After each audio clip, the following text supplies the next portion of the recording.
Yo, YouTube, what's up with your boy, Sports and Fitness Rants? I'm back, guys. Click that like button. Subscribe to my channel. What's up, y'all? Welcome back, guys. Welcome back. Got another great video for you guys today. As usual, you guys know the deal on this channel. It's all about setting the record straight, stopping the lies, stopping the narratives. It's all about standing up, right? The real NBA fans are standing up.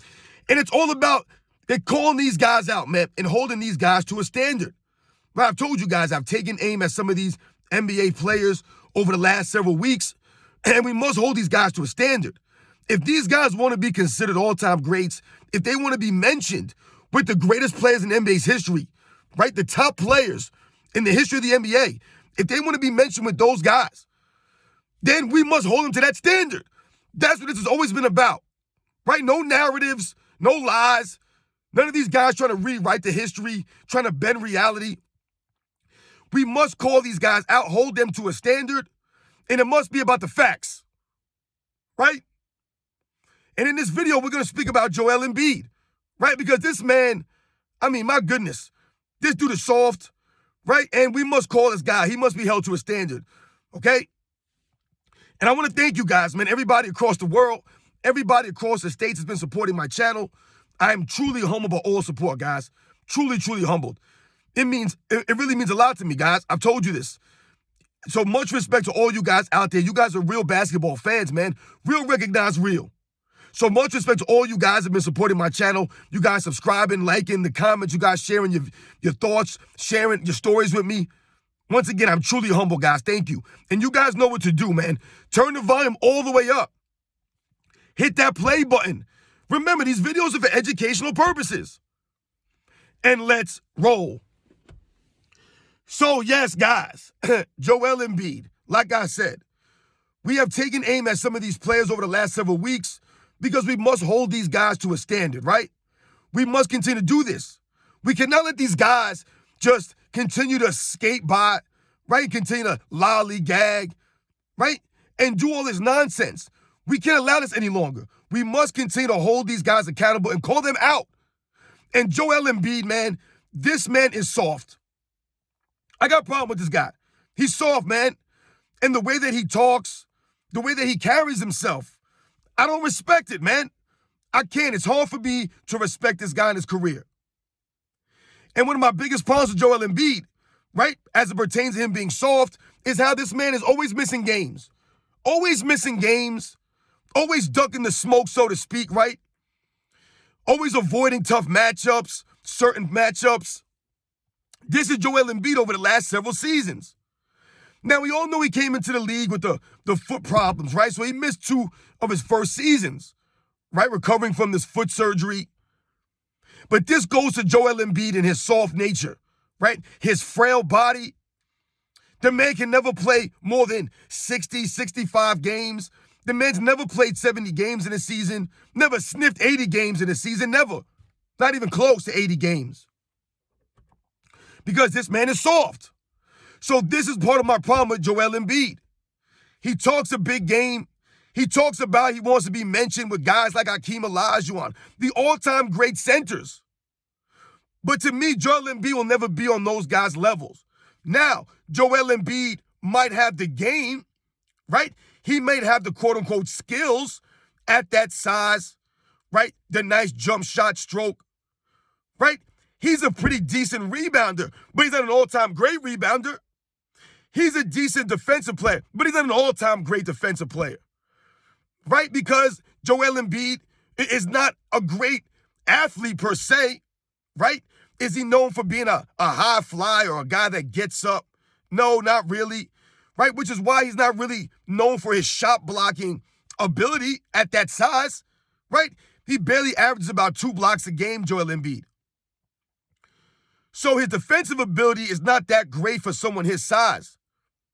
And once again, when we talk about his availability, it's lacking. Joel Embiid, I believe, only one time in his career has he played every single playoff game that his team has been in. And I believe that was the 2020 bubble season when the Sixers got eliminated in 4 games. Right? He played in all 4 of those games. That was the only time in his postseason career that he played every single postseason game, guys. The only time. The man's missed several games during postseason runs. This goes to Joel Embiid and his frail body, right? And why must we call him out for this? Because Joel Embiid does all this talking, right? I heard this man one time tell a story that he had to wrestle a lion in Africa, right, to prove his manhood. Now, the story ended up being a lie, right? He ended up saying that he was lying about it, whatever. But these are the kinds of things that Joel Embiid does. He talks a good game. He talks himself up. You guys always remember him talking about his MVP, right? He thought he deserved an MVP over Nikola Jokic that season, right before last. Always crying about MVPs. Always crying about accolades. This is Joel Embiid. He's always worried about some accolade instead of being worried about winning. Because when it matters most, Joel Embiid does not show up. He does not show up. He might have a really good game in the postseason, and then the next game he won't show up. This is Joel Embiid's MO. This is becoming his MO, right? He's been in the league, 7 years now? Something like that. And Joel Embiid has become known as a postseason choker, a guy who doesn't really show up when it matters most, right? Partly due to his lack of availability. He's always hurt. There's always something he's dealing with. Once again, this guy is soft to me. These guys, like I said, talk a good game, Joel Embiid. Talks about being from Africa, wrestling lions. He's this and that. But the man can't stay on the court for 70 games, 75 games. He has 2 scoring records, which I don't really respect, right? He had 2 scoring titles, and he played 60 games in each of those seasons? I don't respect it. To me, these guys should have to play at least 70, 75 games to qualify for these quote-unquote titles, the rebounding title, a scoring title, an assist title, things of this nature. You should have to play at least 75 games, 70 games. This guy, Joel Embiid, is getting these scoring titles playing 60 games, man. I don't respect that, right? His numbers are fugazi to me, man. They're fake, right? It's a lot easier to average 30-plus points a game, right? And whatever rebounds you're averaging, 11 rebounds, whatever it is. When you're missing, almost 20 games a season, right? That takes away from that. Because maybe a couple of those games, you would have scored 20 points or 23 points. Maybe you only got 8 rebounds in a couple of those games, right? So that will bring down your average, right? The more games you're in, the harder it is to keep your average up, right? So Joel Embiid playing 60, 65 games to win these scoring titles, to me, it's not as respectable as a guy who plays 75, 82 games and won a scoring title. It's a little bit different there. Like I said, we must hold these guys to a standard. It ain't the same as Michael Jordan scoring titles. Michael Jordan was playing no minimum, I think, was 78 games, was the least amount of games he played in a scoring title season. But most of the seasons, he played 82 games, right? Which is why we give Michael Jordan a lot of credit. Now, I'm not comparing Joel Embiid to Michael Jordan, but I'm just giving you guys an example of scoring titles, right? They all don't mean the same. A lot of guys are cheesing these titles, right, due to lack of games. They're playing 62 games. Oh, I'm the rebounding champ. I'm the assist champ. I played 63 games. It's not the same, man. It's not. These guys are stat padding. They're protecting their stats. And Joel Embiid comes across as a guy like that to me. He protects his stats. Like I said, he ducks opposition, right? He'll duck certain teams. You guys remember, he was always talking trash about Nikola Jokic that year. How he was winning he won those back-to-back MVPs, right? And people were talking about giving him a third. Joel Embiid was doing all this trash talking. He deserved the MVP. Oh, I'm having a great season, all this stuff. Always promoting himself, Joel Embiid. And when it came time to play the Denver Nuggets, where was Joel Embiid? He didn't show up. He was hiding, ducking the smoke like he always does. Always hiding from difficult teams, right? Ducking these guys. So I don't respect Joel Embiid, man. I'm tired of this guy pumping himself up, people pumping up Joel Embiid and talking about these guys and Joel Embiid's skill. Yes, he might have some quote-unquote skill on the court. But once again, Joel Embiid's never on the court, right? Never on the court. He's not a great rebounder for his position. No, how many rebounding titles has Joel Embiid won in his career? None. He's not a great defensive player for his position, right? In NBA's history, when he wants to be mentioned with guys like Hakeem Olajuwon, he's nowhere near on that level. Yes, he may have the ability to be a great defensive player, but he lacks the consistency, the consistent effort, because he's soft. He's always flopping around. He's dealing with an injury. These guys don't have any heart, no grit, man.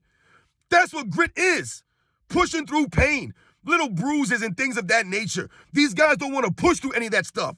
So Joel Embiid will continue to miss 20 games a season, right? 15 games a season. This is what these guys do, right? Protect their stats. And then he'll go to the postseason and he won't put up any of those numbers. Look at his numbers in the regular season compared to his numbers in the postseason. They're night and day, ladies and gentlemen. Night and day. This is Joel Embiid. This is what he does because he's inconsistent in the postseason because he's missing games. Every postseason run, this man has missed games. I can't mention these guys are all-time greats, right? He might be one of the best players of his era, okay, but that's not really saying much because other guys have been there more, right? They've been out on the court. They played more games. Nikola Jokic, right? He's played 70 and 80 games before in his career. Embiid never's done this. Giannis Antetokounmpo has played 70, 80 games in his career. Even Karl Anthony Towns, who I believe is soft as hell, even he's played over 80 games in his career several times, 70 games in his career. Don't talk to me about injuries with Joel Embiid, man, and the excuses. The bad feet, the knees, the this, the that. It's always something. That's why I can't mention you with the all-time great centers. I can't put you up there with those guys.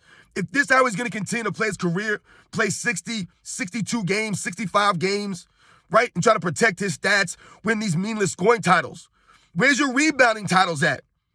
Right? That requires effort. It's easy to score in this era. These scoring titles are hollow, man.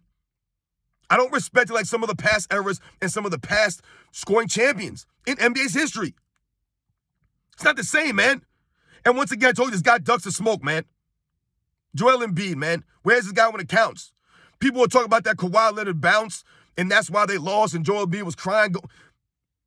Spare me, man. Are you kidding me? There have been many big shots in NBA's history, and many teams have lost and been upset and defeated, right? And had to walk through that tunnel after someone hit a big shot to send them home. The Cleveland Cavaliers from Michael Jordan, right? They were the favorites, the Cleveland Cavaliers in that series, right? And they had to go home. There have been many shots in NBA's history, guys. So don't talk to me about Kawhi Leonard's shot against the Sixers. Where's Joel Embiid been? Where's he been? In the postseason, he's never there. Never consistent, man. Like I said, I have one great game. I have a couple of really good games, and then a really bad game. He turns the ball over a lot, Joel Embiid. For me, like, when I watch him play, it just seems like he doesn't have great hands. But yet they keep talking to us about his skills, his footwork. Yes, he may have some nice mid-range game. Like I said, he has a nice jump shot. But once again, what is it translating into? Like I say, he turns the ball over a lot. And he's not consistent. He takes a lot of bad shots, Joel Embiid, to me. Right? The lack of the fundamentals for these guys, man. Handling the ball, always standing out in the three-point line. This guy, sometimes he'll fall in love with that three-point line. Right? A lot of these guys, they'll just fall in love with that three-point line. I don't respect it. You're a big man. Play like a big man. Stay in that mid-range. Don't fall in love with the three. And get your butt in the game. Stop missing games. I don't want to see this guy miss any more games in the postseason. If you're an all-time legend, if you want to be mentioned with the Hakeem Olajuwons of the world, then you got to be there, man. Hakeem Olajuwon played 82 games several times in his career. He played over 80 games at least 5 or 6 times in his career. Joel Embiid ain't even never made 70 games. Come on, man. You got to be there. Like I said, this is not hate on Joel Embiid, guys, but we must hold these guys to a standard. If they're going to talk about these guys and celebrate them as all-time greats, right, the greatest players of their eras, the best players in the league, then we must hold them to that standard. You can't be ducking the smoke, hiding from certain players and certain teams, right? You can't be missing all these postseason games. It's bad enough you're missing all the regular season games, right? Your team fails to develop chemistry throughout the regular season. That's been one of the major problems for the 76ers over the last 4 or 5 years. The lack of chemistry, rotating rosters, Joel Embiid in and out of the lineup. You can't develop anything. So in the postseason, where's the chemistry? And then you're missing games in the postseason. All-time greats don't miss games in the postseason. They don't, guys. That's just the way it goes. Go down the history books. The all-time greats, they didn't miss postseason games. They did not. And a lot of these guys now are starting to miss postseason games regularly.